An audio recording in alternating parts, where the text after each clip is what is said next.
ఉపవాసం ఉన్నప్పుడు మనం ఏం చేయాలి? ఏం చేద్దాం? మొదటిగా తగ్గించుకోవాలి. రెండోది చెప్పండి, మీకేమైనా తెలిసినేమో. ప్రార్థన చేయాలి. అక్కడే ఉందిగా 7వ అధ్యాయం 14వ వచనం, 2వ దినవృత్తాంతాల గ్రంథం.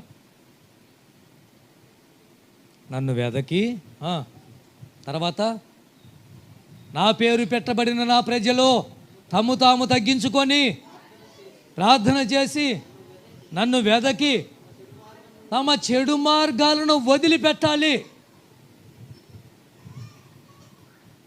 రెండోదిగా చేయవలసింది ఈ 3 వారాల ప్రార్థన. దానియేలు ఉన్నాడు.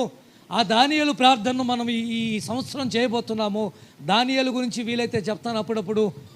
ఈ 3 వారాల ప్రార్థనలో నీ చెడు మార్గాలను వదిలిపెట్టాలి, చెడు అలవాట్లను వదిలిపెట్టాలి, చెడు స్నేహాలను వదిలిపెట్టాలి, చెడు మనస్సును వదిలిపెట్టాలి, చెడు మాటలను వదిలిపెట్టాలి.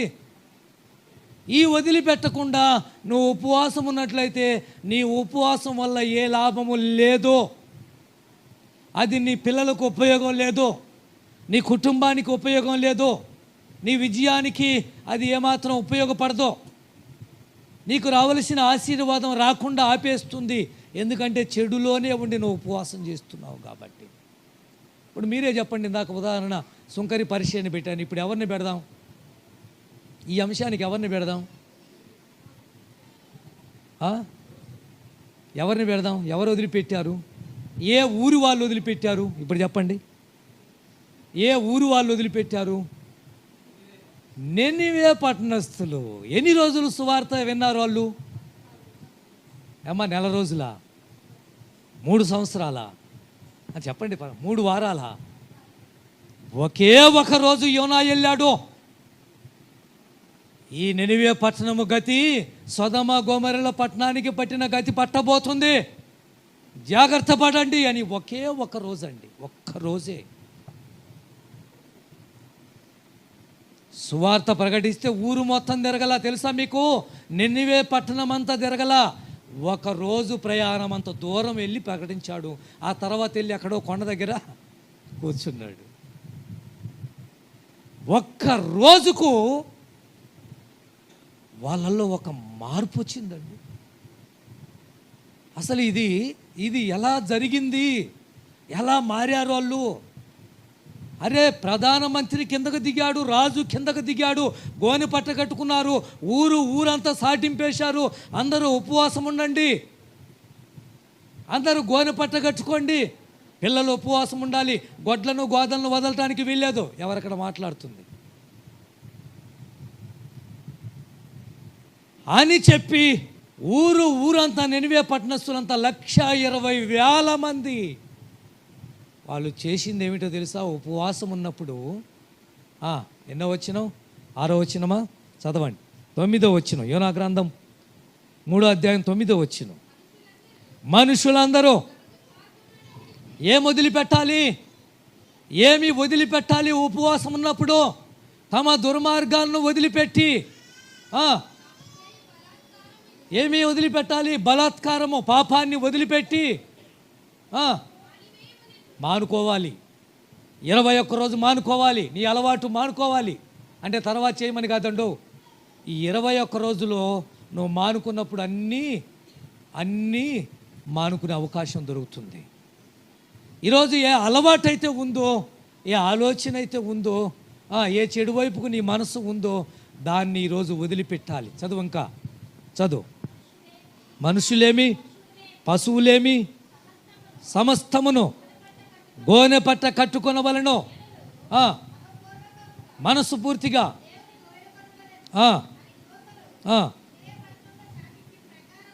చేసిరి. ఈ నినివే వారు ఏం అనుకున్నారు? లేదు, చేస్తానే ఉపవాసం ఉన్నారు కదూ. చేస్తానే ఉపవాసం ఉన్నారు కదూ. పాపం చేస్తూనే ఉపవాసం ఉన్నారు కదూ. చెడులో నడుస్తూనే ఉపవాసం ఉన్నారు కదూ. అలా ఉన్నట్లయితే నినివే పట్టణము అగ్ని గంధకాలతో ఆ రోజు కాలిపోయేది.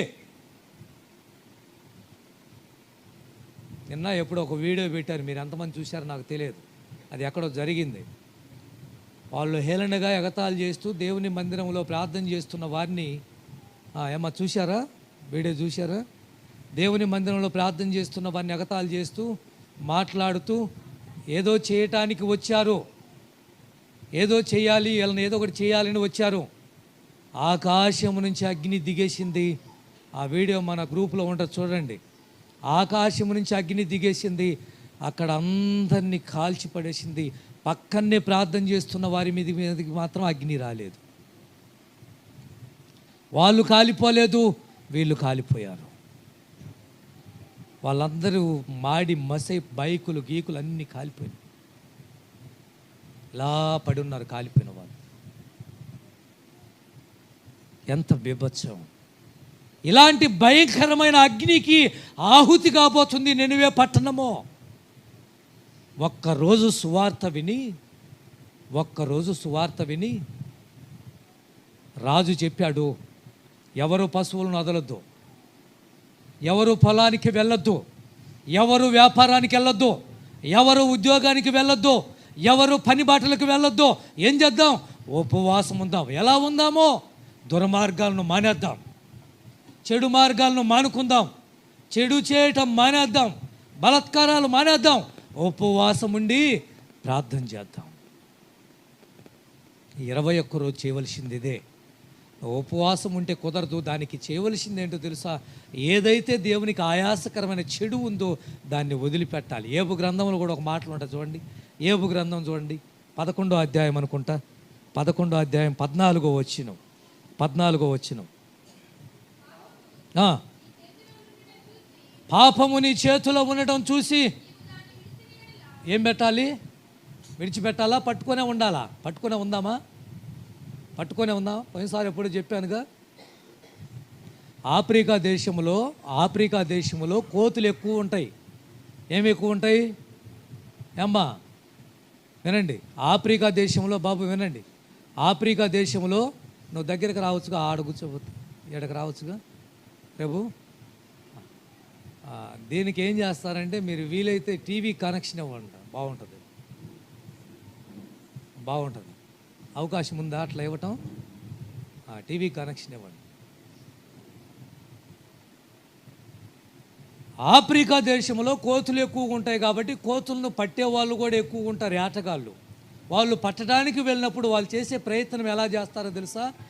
ఒక గుమ్మడికాయ తెలుసా మీకు? గుమ్మడికాయ బాగా మాగిపోయిన గుమ్మడికాయ, ఇంతలా గుమ్మడికాయని తీసుకొని ఆ గుమ్మడికాయకు ఒక రంధ్రం పెట్టి లోపల ఉన్న గుజ్జంతా తీసి పడేసి, ఇప్పుడు ఏం చేస్తారంటే కోతుల్ని వేటాడటానికి వెళ్ళిన వేటగాడు కోతులు చూస్తూ ఉండగానే గుమ్మడికాయని ఏం చేస్తాడంటే ఒక గోతి దొవ్వి, గటపలుగుతో గోతి దొవ్వి, గుణపంతో గోతి తవ్వి ఆ గుమ్మడికాయని ఆ గోతిలో పెడతాడు. ఎక్కడ పెడతాడు? ఆ గుంటలో పెడతాడు. చుట్టూ మట్టి వేస్తాడు. ఆ రంధ్రం దగ్గర మాత్రం మట్టేయడు. ఆ రంధ్రములో కోతులు చూస్తూ ఉండగా రేగుబండ్లు వేస్తాడు. ఏ పండ్లు? రేగుబండ్లు వేస్తాడు. కోతులు పక్కనే ఉంటాయి, చెట్ల మీద ఉంటాయి, చూస్తూ ఉంటాయి. ఇడికి ఏమన్నా పిచ్చా, మేము ఏడ ఉంటేనే రేగుబండ్లు వేస్తాడా అని అనుకుంటుంటాయి. తిన్నగా రేగుబండ్లు దాంట్లో వేసిన తర్వాత చెట్టు చాటుకి వెళ్తాడు. ఇప్పుడు కోతులు ఏం చేస్తాయి? వెళ్ళాడా? వెళ్ళాడు. పరిగెత్తుకుంటా వస్తాయి, వచ్చి చేయి పెడతాయి. చేయి పెట్టి రేగుబండ్లు తీసుకోవాలంటే ఏం చేయాలి? ఇలా పెట్టిన చెయ్యి ఇలా పట్టుకోవాలి, రేగుబండ్లు పట్టుకుంటాయి. ఇప్పుడు ఇక రావాలి అంటే చెయ్యి రాదు.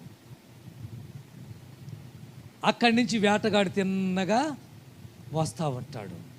ఇప్పుడు చెప్పండి, వేటగాడు వస్తున్నాడుగా, వేటగాడు వచ్చినప్పుడు ఏం చేయాలి? రేగిబండ్లు వదిలిపెడితే చెయ్యి బయటకు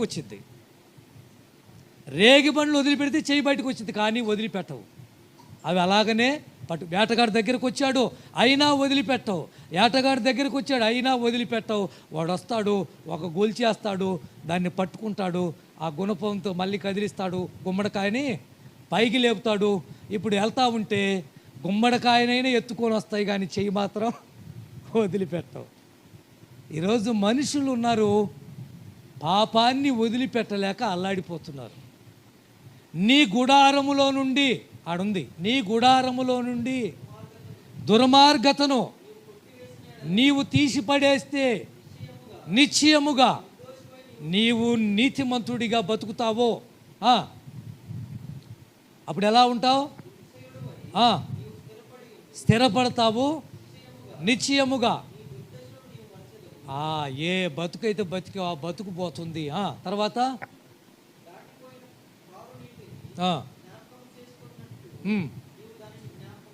చాలే, కిందకి వెళ్ళి చాలా మంచి విషయాలు. ప్రియమైన దేవుడు, మూడోదిగా మనం చేయవలసింది, రెండోది చెడు మార్గాలను ఉపవాసం ఉన్నప్పుడు ఏం చేయాలంటే చెడును వదిలిపెట్టండి. వదిలిపెట్టండి కోపాన్ని. మొదటిగా తగ్గింపు రండి, రెండోది వదిలిపెట్టండి. నువ్వు వదిలిపెట్టకుండా పట్టుకొని వచ్చావా, వేటగాడి చేతిలో పడతావు. వేటగాడి తీసుకెళ్ళి నిన్ను బందీగా బంధించేస్తాడు, వాడుకుంటాడు, వాడే సైతాను. మూడో మాట ఉపవాసం ఉన్నప్పుడు మనం చేయవలసిన మూడో లక్షణం ఏమిటో తెలుసా? మన పాపాలు మనం ఒప్పుకోవాలి. ఈరోజు